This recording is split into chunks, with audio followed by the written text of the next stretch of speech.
আসসালামু আলাইকুম ওয়া রাহমাতুল্লাহি ওয়া বারাকাতুহু। প্রিয় দর্শক, আপনারা অবগত আছেন যে আমাদের একটি চ্যানেল ছিল রেজবি হাবিবিয়া দাখিল মাদ্রাসা নামে। সেই চ্যানেলটি আমরা নাম পরিবর্তন করে বানিয়েছি তরিকার পথে।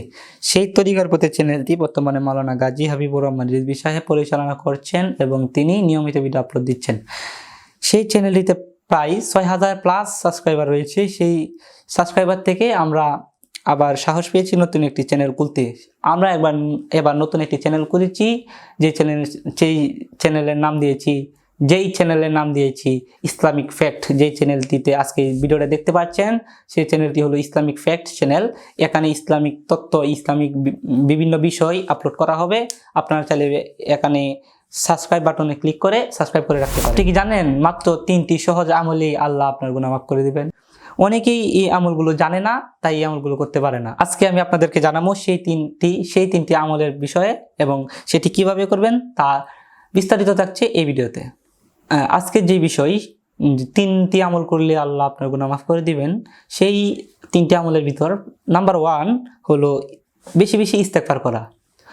আল্লাহ তাআলা কোরআনে সূরা নূহের 10 নম্বর আয়াতে আল্লাহ তাআলা বলেন, ফাকুল তুস্তাগফিরু রাব্বাকুম ইন্নাহু কানা গফরান। আল্লাহ তাআলা বলেন যে তোমাদের প্রতিপালকের নিকট ক্ষমা প্রার্থনা করো, নিশ্চয়ই তিনি অধিক দয়ালু, অধিক ক্ষমাশীল।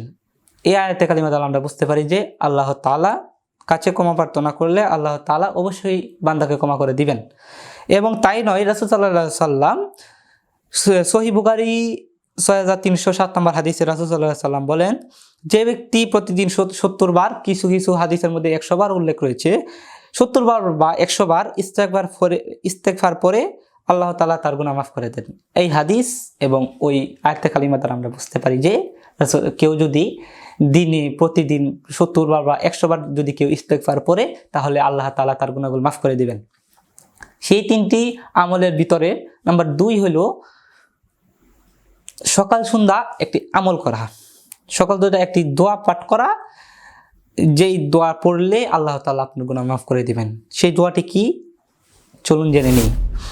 হাদিসে এসেছে, তিরমিজি শরীফ 3577 নম্বর হাদিস, রাসূল সাল্লাল্লাহু আলাইহি ওয়াসাল্লাম বলেন, যে ব্যক্তি সকাল বিকাল এই দোয়া 3 বার পাঠ করবে, যে ব্যক্তি সকাল বিকাল 3 বার পাঠ করবে, তার সব গুনাহ মাফ করে দেওয়া হবে, যদি তা সমুদ্রের ফেনা পরিমাণও হয়। এই হাদিস দ্বারা আমরা বুঝতে পারি যে যদি কারো গুনাহ সমুদ্রের ফেনা পরিমাণও হয়, তাহলে আল্লাহ মাফ করে দিবেন যদি এই দোয়া সকাল এবং বিকাল পাঠ করা হয়। সেই দোয়াটি কি? সেই দোয়াটি হলো সুবহানাল্লাহি ওয়া বিহামদিহি সুবহানাল্লাহিল আযীম। আবার বলছি, সুবহানাল্লাহি ওয়া বিহামদিহি সুবহানাল্লাহিল আযীম।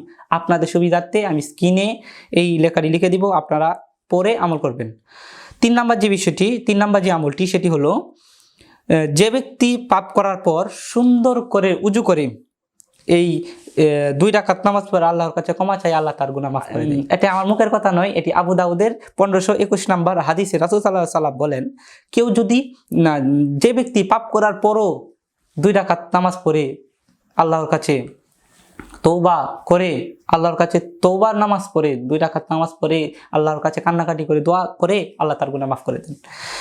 এই 3টি বিষয়, 1 হলো বেশি বেশি ইস্তেগফার করা, 2 হলো একটি দোয়া পড়া, 3 হলো বেশি বেশি মানে তওবার নামাজ পড়া বা কান্নাকাটি করে আল্লাহর কাছে ক্ষমা চাওয়া। আপনারা এই 3টি আমল বেশি বেশি করবেন। এরকম ইসলামিক ফ্যাক্ট আরও জানতে এই ইসলামিক ফ্যাক্ট চ্যানেলটি সাবস্ক্রাইব করে রাখতে পারেন। এরকম আরও অত্যাধুনিক ইসলামিক ফ্যাক্ট আপনাদের সামনে নিয়ে হাজির হব। এই বলে আজকের ভিডিও শেষ করছি। ওয়া আখিরু দাওয়ানা আলহামদুলিল্লাহি রাব্বিল আলামিন। আসসালামু আলাইকুম।